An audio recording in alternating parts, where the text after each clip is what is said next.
Pembelian sebuah alutsista, apalagi alutsista itu mahal dan berteknologi tinggi, sepertinya jarang dilakukan oleh Indonesia hanya dalam satu periode rezim pemerintahan. Hal ini karena prosesnya yang panjang, mulai dari penjajakan pesawat, negosiasi yang meliputi izin pembelian, negosiasi transfer teknologi, harga, skema pembayaran, dan yang tidak kalah penting juga adalah dinamika politik global. Jadi jangan skeptis terlebih dahulu dengan proses yang panjang, karena memang itulah yang terjadi. Tidak hanya Indonesia, namun hal ini juga banyak terjadi di negara lain. Mengenai pembelian Rafale setelah penantian panjang, TNI Angkatan Udara akhirnya akan mendapatkan pesawat Omni-Roll, kemampuan multimisi setelah sekian lama, dan tak terasa, hanya sebentar lagi langit-langit Indonesia akan dihiasi oleh jet tempur besutan Dassault ini.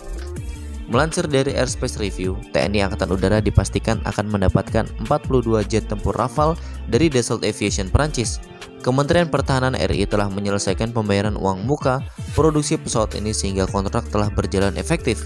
Dijadwalkan, Kementerian Pertahanan akan menerima Rafale kelompok pertama pada tahun 2026 yang kemudian akan diserahkan kepada TNI Angkatan Udara selaku penggunanya.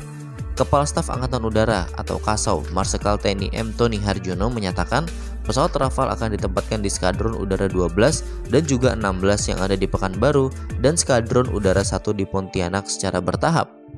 Dalam rangka persiapan menuju pengoperasian Rafale, nantinya oleh TNI Angkatan Udara, Kasau beserta delegasi TNI AU pada pekan lalu mengunjungi pabrik Dassault Aviation untuk mendapatkan pemaparan lebih lanjut mengenai teknologi dan pengoperasian Rafale.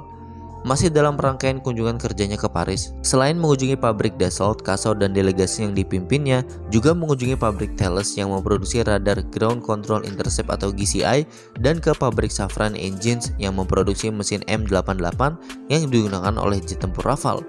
Dalam kunjungan tersebut, tim dari Kementerian Pertahanan melaksanakan Progress Review Meeting atau PRM keempat untuk offset pengadaan jet tempur Rafale pada tanggal 25 hingga 28 Juni kemarin di tahun 2024. Tim mengunjungi fasilitas Dassault Aviation di Saint-Cloud, Prancis.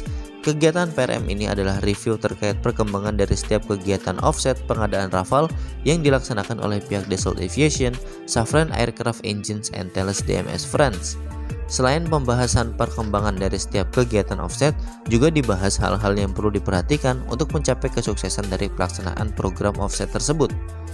Perlu dicatat bahwa selain pembelian Rafale menguntungkan secara kapabilitas, hal ini juga mendatangkan keuntungan berupa peningkatan sumber daya manusia.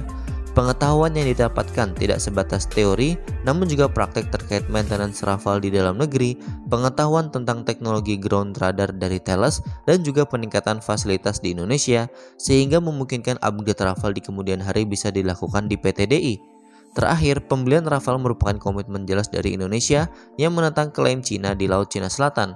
Menempatkan Rafale di titik terdekat tempat terpanas menjadikan penentangan ini bukan hanya kata-kata saja, melainkan juga disertai dengan tindakan nyata. Nah, bagaimana menurut kalian?